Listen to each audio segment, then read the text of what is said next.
Focus to more breaking news coming in. Now we're learning that the Enforcement Directorate has also initiated a probe in the Tirupati Laddu case after the SIT supplementary charge sheet flagged off alleged Hawala transactions by accused to divert proceeds of crime. This is source-based information coming in. The Enforcement Directorate now to step in to probe the Hawala transactions that are under lens. Do remember the SIT has filed a supplementary charge sheet in the entire Tirupati Laddu adulteration case. The SIT, the CBI-led SIT, remember, was carrying out a probe, and that the SIT findings in itself has triggered a lot of political back and forth between the previous YSRCP government and the ruling TDP. I do want to quickly bring in Arunima into the conversation. How does ED now come into the picture?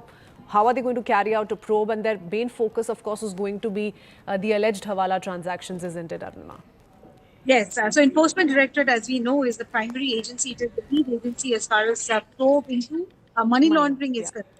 If you look at the SIT supplementary charge sheet, what it alleges is that the primary accused, the then general manager of the TTD, he was allegedly turning a blind eye and deliberately becoming a part of the conspiracy to allow adulterated ghee to come in for Laddu Prasadam because he was being given mobile phones, he was being given cash, and there were other gratification, illegal gratification that were reaching him. Now, SIT in its charge sheet has actually attached analysis of WhatsApp chats, analysis of Excel sheets that they have recovered from digital devices, and other evidence as well, which shows that Hawala transactions happened to root in the ill-gotten wealth.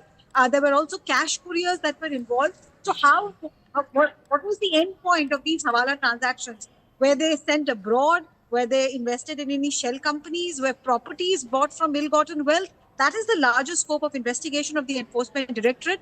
We are given to understand that very soon summons could be issued to some of those who are not in custody, and ED's investigation is well underway. Many thanks, Arunima, for getting us that quick update. Shifting our focus to more breaking news coming in from Telangana, we're learning Chief Minister